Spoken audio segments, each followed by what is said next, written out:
भारतीय सेना प्रमुख के लगातार दिए गए बयानों के बाद विपक्ष उन पर हमला कर रहा है। पहले संदीप दीक्षित और अब बृंदा करात। कुमार विश्वास मेरे साथ हैं। कुमार, पहले संदीप दीक्षित ने सड़क वाला गुंडा, लेकिन माफी मांग ली। अब बृंदा करात कह रही हैं कि मर्यादा में रहना चाहिए आर्मी चीफ को और इस तरह के बयानों से बचना चाहिए। देखिए, संदीप दीक्षित तो कांग्रेस के वंशवाद का एक खराब उत्पाद है। Is a bad product of dynasty system of Congress. तो उन पर तो क्या टिप्पणी करनी। उनकी माताजी से मेरी उतनी सहानुभूति है जितनी सोनिया जी से सहानुभूति है राहुल गांधी को लेकर। लेकिन एक बात मुझे इनसे कहनी है, नेताओं से, चाहे वो बृंदा करात हों, जिनकी पार्टी पूरे भारत में हाशिए पर है, जिनकी राजनीति ही हाशिए पर है वामपंथियों की, उस तरह के वामपंथियों की जिस तरह की वो हैं, उन सबसे एक बात कहनी है कि एक पार्टी है जो सेना के पराक्रम का श्रेय लेना चाहती है, फर्जी राष्ट्रवादियों की, और उस सरकार पर हमला करने के लिए सारे लोग इतने उतावले हो जाते हैं कि वो सेना पर हमला करने लगते हैं। तो इनसे दो बात कहनी है। एक तो इस देश के लोगों का जो सेना के प्रति अपने जो सम्मान है, जो स्नेह है, उसका दुरुपयोग ना करें। राजनीतिक मर्यादा रखें। लोग सड़क पे दौड़ा देंगे किसी दिन। अभी तो चुनाव में हरा रहे हैं लोग, किस दिन सड़क पर जूते लेके लोग दौड़ाएंगे ऐसे नेताओं को। और दूसरा, उनसे ये भी कहना है कि आज जो आप प्रलाप कर पा रहे हैं, जो ये आप मुख प्रक्षालन रोज सुबह उठ के करते हैं कैमरा लगा के, ये बोल दिया है, कौन संदीप दीक्षित, क्या है वो?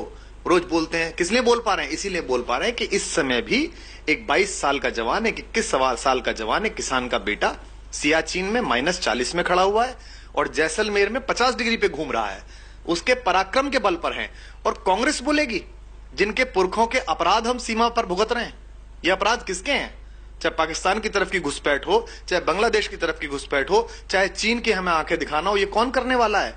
सो ये दोनों पक्ष, एक फर्जी राष्ट्रवादी और एक इनके खिलाफ बिलबिलाए हारे हुए लोग, ये दोनों कभी जब सेना पर कोई प्रश्न उठाते हैं तो मैं ईश्वर से यही प्रार्थना करता हूं कि ईश्वर इस देश के लोगों को ये धैर्य दे कि इन मूर्खों के इस प्रलाप को वो सह सकें और इन्हें कर लेने दे, बोलने दे कृपा पूर्वक। बाकी सेनाध्यक्ष जी का पूरा भारत सम्मान करता है। उस समय पर, उस परिस्थिति में जो सैनिक निर्णय लेता है तिरंगे के नीचे खड़ा हुआ, जिसकी छाती पर तिरंगे का बैज बना हुआ है, जो भारत का पराक्रम का प्रतीक है, भारत की एकता अखंडता का प्रतीक है, उसके हर निर्णय का हम स्वागत करते हैं। विश्व की सर्वश्रेष्ठ, अनुशासित, मर्यादित और अच्छा काम करने वाली सेना है। निश्चित रूप से राजनीति ने उसे ऐसी जगहों पर फंसाया है जहां उसे कुछ ऐसे काम करने पड़ते हैं जिसके लिए वो नहीं बनी है। तो सेना का ये जो राजनीतिक इस्तेमाल है, विपक्ष भी कर रहा है, सत्ता की ओर से। आखिर कैसे ये मर्यादाएं जो लोग पार कर रहे हैं, कैसे रुकेंगे? इन्होंने तो राम का भी किया था, उसमें क्या है? लोग आज ही जा गए थे। रामलला टाट में है, पट्टे सारे ठाट में है। लोगों को समझ में आ जाएगा। जो अपराध धर्मनिरपेक्षता जैसे शब्द के साथ अपकर्म करके कांग्रेस ने किया, वही राष्ट्रवाद जैसे पवित्र शब्द के साथ भारतीय जनता पार्टी और उसके संगठन कर रहे हैं। लोगों को कुछ दिन में समझ में आ जाएगा कि इन्हें जीएसटी में होने वाली जो बदतमीजियां हैं उनसे ध्यान हटाना है, इन्हें रोजगार नहीं मिला उससे ध्यान हटाना है, रियल एस्टेट डूब गई है, ट्रेड डूब गया उससे ध्यान हटाना है, दंगे बढ़ रहे हैं पूरे भारत में, असहिष्णुता बढ़ रही है, किसान सड़क पर है, मारा जा रहा है, उससे ध्यान हटाना है। तो क्या करो सेनाध्यक्ष? मुझे तो लगता है दोनों कहीं मिले हुए हैं आपस में। वो सर्जिकल स्ट्राइक हमारे सैनिकों के पराक्रम का सर्वोच्च प्रतिमान था। पूरे भारत को उस पर गर्व हुआ। भाइयों ने ऐसे पोस्टर लगवाए जैसे यही राइफल लेके घुसे हो। मैं गोवा गया तो ऐसे पोस्टर लगे हुए थे पारीकर साहब के, जैसे यही गए थे। अरे आप पीछे थे भाई, आप उस सैनिक के पराक्रम को सलाम करिए जिसने अपनी माँ का वो बेटा, अपनी पत्नी का वो सिंदूर जो अंदर गया था, उसको थोड़ा ध्यान देना शुरू करिए, उसको नमस्ते करिए और दूर खड़े होइए। एक तरफ ये श्रेय लेने की होड़ में है। अच्छा, इन्हें राजनीतिक रूप से अभी मुकाबला करने लायक विपक्ष हो नहीं पा रहा है, तो वो बचपने में क्या करता है, इनके चक्कर में सेना पर हमला कर देता है।